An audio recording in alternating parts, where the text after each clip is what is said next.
O canal Foco na Matéria foi criado para auxiliar estudantes em seu aprendizado.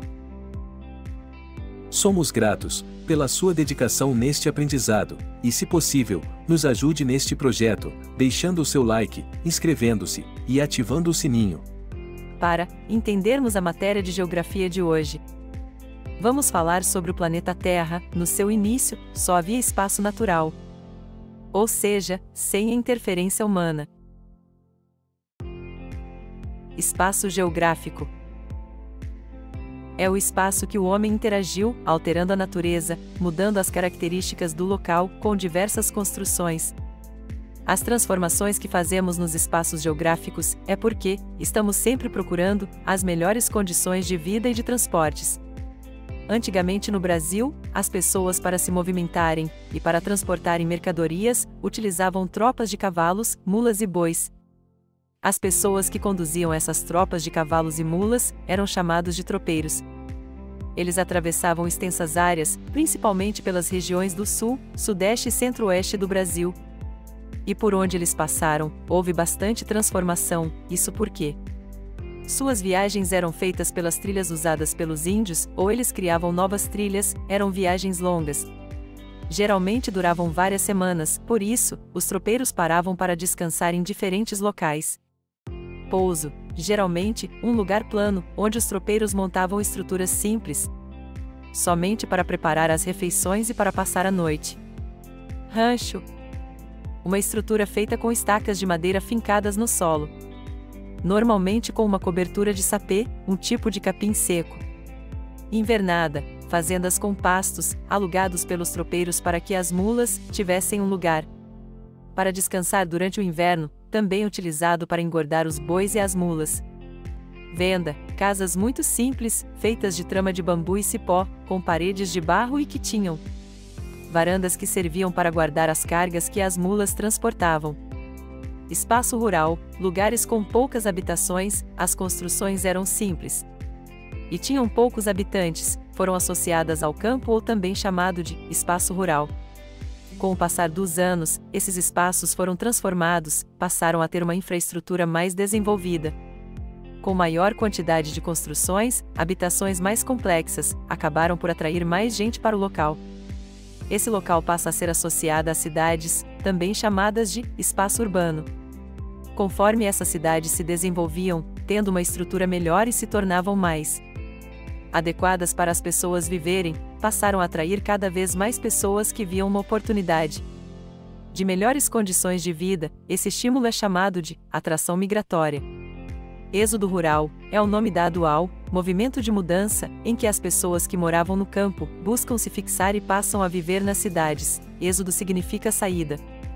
O Brasil, nas décadas de 1940, 1950 e 1960, era um país rural. Já nas décadas de 1970 e 1980, houve um grande processo de êxodo rural onde o Brasil passa a ter mais pessoas morando nas grandes cidades do que morando no campo. Urbanização é o movimento em que os espaços tornam-se mais desenvolvidos e suas diferenças passam a atrair cada vez mais pessoas. Com a urbanização, as cidades podem ficar muito grandes, como São Paulo, que se tornou uma metrópole. Metrópole significa cidade principal do estado ou do país, que influencia a economia das demais cidades.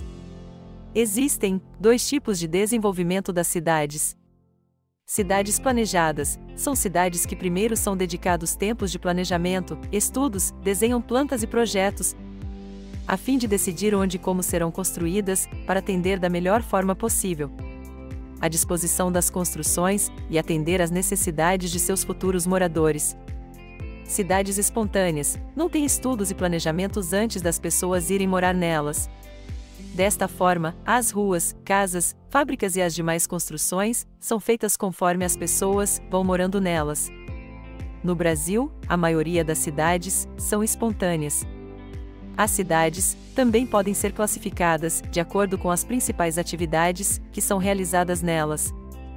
Cidades turísticas recebem visitantes. Nessas cidades, tem locais que as pessoas podem conhecer, lugares históricos e culturais, por meio de construções. Ou, aproveitar para conhecer as belezas naturais como praias, montanhas e rios. O turismo pode ser religioso, ecológico, ecoturismo, rural, cultural e de negócios. Exemplo: Rio e Salvador. Cidades industriais concentram em sua área urbana, tendo como base da economia muitas indústrias. Exemplo: São Bernardo e Bauru. Cidades portuárias, aquelas que têm portos, suas atividades são ligadas à importação e exportação de mercadorias em navios. Exemplo: Paranaguá e Santos. Cidades comerciais e prestadoras de serviços. Tem um grande fluxo de atividades ligadas à compra e à venda de produtos e à prestação de serviços, que é quando alguém trabalha com algo que não é mercadoria, como ensino, alimentação e programação. Exemplo: São Paulo e Porto Alegre. Cidades político-administrativas, onde se localizam as sedes administrativas dos governos, podem ser capitais dos estados ou do país. Essas cidades têm uma concentração de serviços necessários para o funcionamento da administração pública, podem ser planejadas e construídas para esse fim. Exemplo: Brasília. Bora para o quiz!